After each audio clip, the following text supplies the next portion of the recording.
Today I'm going to talk about the origin of music, a specific music, hip hop, and lyricism, because I've seen some videos where people's made some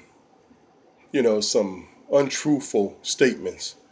So I just came to, make some clarification. Um, and it's not that I'm saying this is the best music to talk about, because it's a controversial music. It's called Gangsta Rap. And also, I think I'll touch on a little bit of more of the pure hip hop for a minute, also, you know. But I just want to talk a minute about this form of music called gangster rap. I've seen some videos where people say that the rapper from Philadelphia, Schoolie D, started gangster rap, and I have to speak from an unbiased standpoint. I was actually born in Philadelphia and raised in Los Angeles. I'm an LA guy, but I have to speak from being unbiased. You know, um, when I heard, and let me tell you something. Let me give you a little background. I go all the way back in the hip hop game. I'm not real old, but I go all the way back when Sugar Hill Gang was being played on the airwaves. I remember back when I was living in Baldwin Village in the jungles, coming out with my great aunt and great uncle in the car, listening to it on the airwaves, and my parents. So I go all the way back to the beginning of the hip hop, music when it came on the scene. Um, but I remember when Schoolie D dropped PSK. That was our cut. Everybody was like, "Oh, PSK, that's nice. That's what's up." You know. But the truth of the matter is that it wasn't a gangster rap. You know. I mean, the hardest part of the song is where he said, put my pistol up against his head and said, "You suck ass nigga, I should shoot you dead." That's not gangster. That's hardcore. He was a very hardcore rapper, and he even had some gangster titles. But to keep it real, he wasn't a gangster rapper. Ice T wasn't even really a gangster rapper until after NWA really started dropping gangster cuts, where NWA took it to that level of gangsterism. He was rapping more like a street player. He took it to the highest level of hardcore hip hop you can go to. Like he said, me and my crew, we were known to get ill. We carried heat for protection, but not to kill. And that was in 6 in the morning. That where I quoted you. That's the song that Ice T used the flow. He used the flow, not his style, but he used the flow from PSK, from Schoolie D, to make that song right there. And then Ice Cube used that flow to make Boys in the Hood, which was definitely a gangster rap.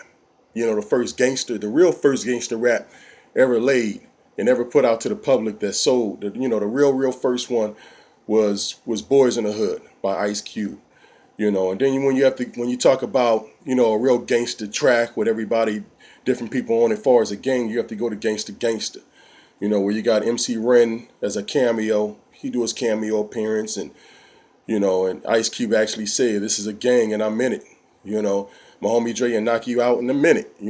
Those are the lyrics in the song where they're talking gangster stuff. But when you go back and you listen to Schoolie D, PSK, that's not a gangster rap.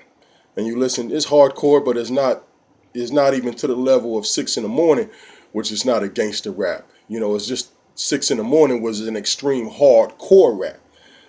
So we know that, just go back and look at listen to the material for yourself, and you'll see for yourself what I'm saying is that, Boys in the Hood was the first gangster rap ever laid down. Now I'm going to go on and I'm going to speak about, some of who's the best, who I feel was in the game ever. I hear a lot of different people, but, a lot of names come up, but, names kind of like fade away.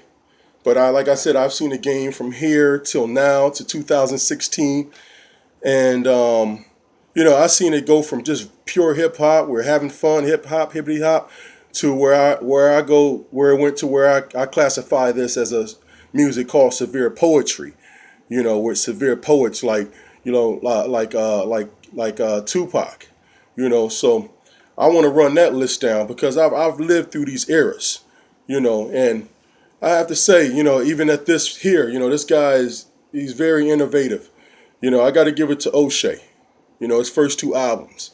We never heard anything like America Most Wanted. Anyone from that time, especially in the LA area, that really knew what was going down at that time, LA was the worst place in the planet to be, a brother, any young or old, because anybody can get caught slipping. And it had everything going on. That's where all the drugs were coming through, so it was really popping there. And he really personified that. And his second album, Death Certificate, which I think is the all-time best, severe poet album ever. I mean, he lays all different aspects of life down in that album. And I think it was a little too raw on certain cuts. I don't agree with all the cuts. We're much older now. But I think that far as like that movie's like that song is like the movie Raw, Crash. It just shows you how different people from different races look at things and how we look at things. So I have to say Cube is all time number one. On that list of when you're talking about life and get putting it in and all that stuff. You look at his cuts from F the Police. That was still a conscious cut. It was just raw and it had anger in it. To all the way to Us. On Death Certificate to his later work when you go to Stand Tall. When you even go to Real People. A lot of people don't like that song, but you grow as people, and it's not about hating anyone because of their color. So it's good to see him grow as an artist. And he also made songs that wasn't so dynamic like We Be Clubbing, but then he made other cuts like Bird in the Hand. Also on Death Certificate.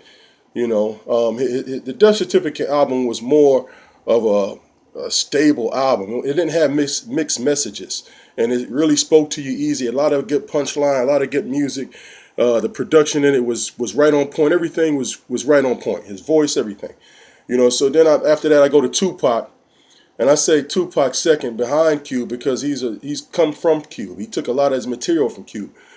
Pac in the beginning was rapping more like a black, not a revolutionary to the point of doing anything, but just red, black, and green. And I think that definitely NWA Ice Cube really influenced him. You can hear some of his flow, you can hear some of his lyrics and some of the rhymes. He'll repeat some of Cube's stuff, but at the same time, I love Pac. Me and Pac like the same age. And so as Pac was a Cube fan, I was another kid that was a Cube fan. So me and Pac from the same era, and I see his blemishes just like anybody else from my era. I mean, he was at the time of him doing a full album. In his full album, it wasn't the whole album might not have been stable. And then he had some other cuts that we heard. He had Keep Your Head Up, and then I think Never Be Peace was never really released when he was alive, but. That just gives you an example of how you can go from one extreme to another. Then you got Dear Mama, then you got Hit 'Em Up. But, that's just a battle rap. But in that battle rap, he was just kind of went really off on it. It was more than just, breaking down, clowning somebody for what they are and trying to just destroy their career. He was destroying their career, but Pac really went in. But, even at that point, he was just so colorful. And he was real because he brought all his emotions to the forefront. That's why I got him at number two. And number three, I got Chuck D. I got Chuck D at number three because of his material. He just wasn't as comfortable to listen to or street friendly maybe as Ice Cube was or Tupac. He was more like a political poet. But when you listen to him all the way back from Don't Believe the Hype to Fight the Power to Bring the Noise to Welcome to the Terror Dome to Can't Trust It. Then he even mixed it up a little bit with Sophisticated Bitch. Chuck is definitely number three. Then I have to give it to BDK. When you listen to, I'll Take You There and, Wrath of the King and Lean on Me. What I mean? And he wasn't too much on that God stuff. I like rock, but Rakim gave Eminem, he said M was he felt was the greatest. So, I never heard BDK say that. But anyway, when we talk about, I'm gonna go on this real quick and talk about just pure hip hop, for a minute. When I talk about a severe poet, I ran that down to you, the severe poet line, the list. Now what I want to do is run down a hip hop greatest pure hip hop rappers of all time. And let me also say that I also add on Kendrick Lamar on that list after BDK. You know, he's really doing a lot right now. Like Kendrick, he's really doing a lot. Now I'm going to talk about, because Kendrick is definitely a severe poet, even though he's hip hop, he's a severe poet. Now I'm going to talk about just pure hip hop. And, you know, I came through this era, all these eras. I've all the way till now seen all the eras in the music. And I have to say, you know, for anybody, anywhere at this time, this man was the man. I have to say LL Cool J. And I have to say it has to go to, you know, just that album he made.